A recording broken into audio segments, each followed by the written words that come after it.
Tapi kan Mas Pacul mungkin lebih ini di Jateng, tapi kok Mas Kaisang Ya nggak apa-apa, hebat Mas Kaisang. itu mungkin dipertimbangkan nggak sih? Iya Mas dong, Kaisang? menjadi salah satu pertimbangan juga.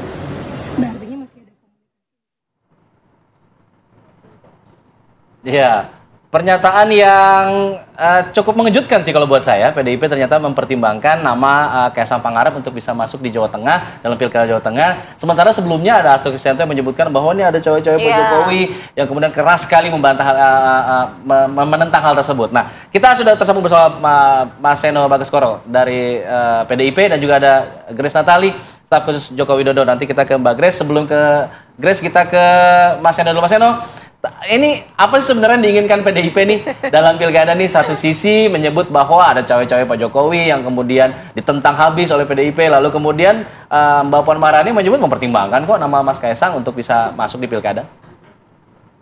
Ya, terima kasih Mas Alfa. Jadi harus kita pahami sama-sama bahwa pertama-tama kita menyadari betul bahwa di dalam pilkada ini adalah satu perhelatan penting. Maka kami menyiapkan segala sesuatunya dengan super serius. Analisis pencermatan terhadap dinamika terkini, simulasi nama, segala macam kita gunakan untuk melihat siapa sebenarnya nama-nama tokoh yang masuk sebagai aspirasi dari masyarakat di berbagai daerah. Bagaimana cara pendekatannya?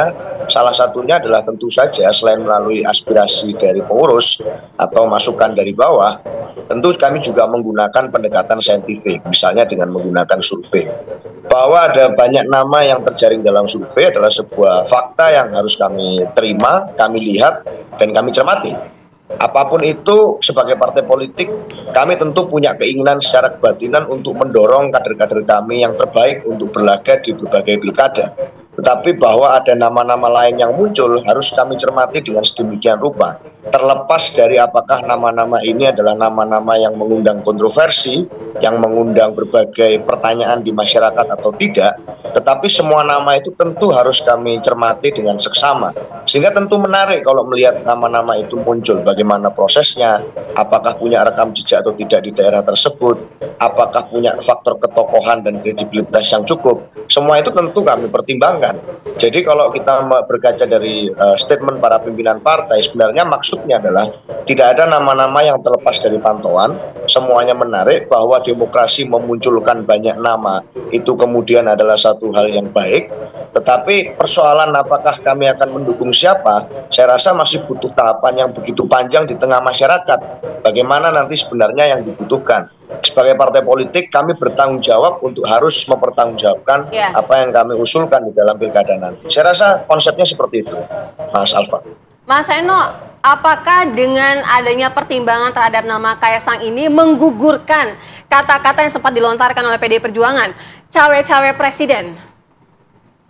Loh, hari ini kita melihat kalau kemudian apa yang terjadi di Pilpres yang kami kritisi kemarin, tidak ada satupun sikap kami terkait dengan kritisisme kami di Pilpres itu yang gugur atau selesai begitu saja. Di Rakernas sudah disampaikan, dan sebelum Rakernas pun sudah kami sampaikan bahwa sikap kami tetap kritis dan kami prihatin terhadap apa yang terjadi di dalam cerminan Pilpres kemarin. Dan kami akan berupaya begitu keras untuk menjaga agar pilkada besok kita bisa mengalami pilkada yang berkualitas. Tetapi tentu saja kalau bicara tentang cawe-cawe, sekarang yang memberikan penilaian bukan hanya kami. Ada banyak masyarakat kalau di media sosial yang mencermati apakah bagaimana proses satu orang menjadi seorang pemimpin. Apakah itu melalui mekanisme hukum yang sudah disepakati bersama sebagai aturan main atau tidak? Apakah itu menjadi satu bagian yang sehat bagi contoh berproses atau tidak? Itu menjadi satu catatan di masyarakat, bukan lagi di kami. Nah, tugas kami hari ini adalah untuk memastikan dan menyampaikan agar kami dapat tetap membuktikan bahwa asas yang kami percaya, yaitu asas kaderisasi, asas mau turun ke bawah, asas bergotong royong, itu bisa terjaga di pilkada. Nah, persoalan cawe-cawe saya rasa saya sepakat dengan Bang Hensat. Nanti dengan berjalannya waktu semuanya akan terbukti dengan lebih gamblang. Saat ini tentu kami lebih baik menginvestasikan energi untuk mempersiapkan kader-kader internal kami daripada sibuk mengomentari atau membaca kader-kader di luar internal kami. Oke, saya ingin ke Mbak Grace. Mbak Grace, sejauh mana sih sebenarnya perhatian atau fokus Pak Presiden Joko Widodo terhadap pilkada ini sampai kemudian santer beredar ada isu cawe-cawe lagi di pilkada? Ya, selamat pagi semuanya, Mas Seno, Mbak Sera, Mas Alfat, Mas Hensat, dan juga Bang Habib. Terima kasih untuk kesempatannya.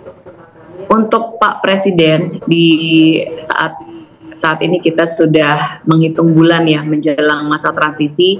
Fokus dari Pak Presiden seperti yang beliau juga sampaikan berulang kali adalah menjaga stabilitas politik dari turbulensi yang kemudian bisa mengganggu stabilitas proses transisi dan juga ekonomi negara.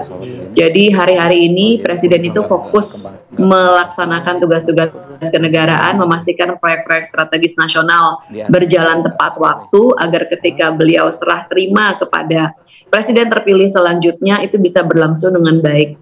Kita ketahui hari ini kan kita tidak hidup dalam ruang hampa ya.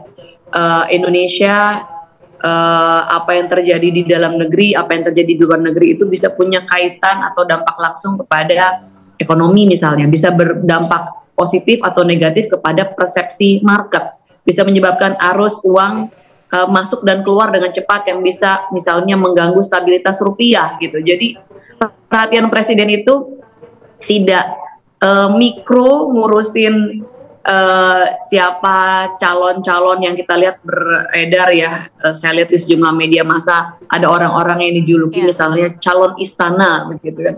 Presiden itu punya urusan yang jauh lebih besar. Beliau ingin memastikan bahwa tugas-tugasnya sebagai kepala negara itu beres di saat atau sebelum masa transisi. Kalau kita lihat Presiden ini keliling terus, kerjanya belusukan nasional, nggak berhenti-berhenti, selalu kita lihat melakukan kunjungan kerja ke daerah-daerah, itulah fokus beliau. Jadi kalau dikatakan cawe-cawe, apalagi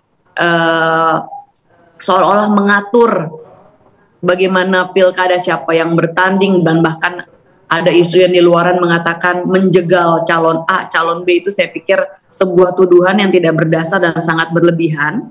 Karena kita ketahui bahwa ini kan pemilihan di mana satu orang punya satu suara, bahwa seorang calon mau apakah dia bagian dari keluarga yang memiliki kekuasaan politik, misalnya apakah bapaknya gubernur, misalnya belum tentu anaknya nyalon bisa terpilih begitu kan, karena ada faktor popularitas, ada kedisukaan, orang populer belum tentu disukai begitu kan, belum tentu juga berujung pada elektabilitas atau pasti terpilih. Jadi ada banyak variabel yang tidak bisa dikendalikan oleh satu orang. Jadi rasanya tuduhan yang sangat berlebihan kalau dikatakan Pak Presiden cawe-cawe. Kepentingan beliau adalah menjaga stabilitas agar kondisinya baik, terutama untuk ekonomi.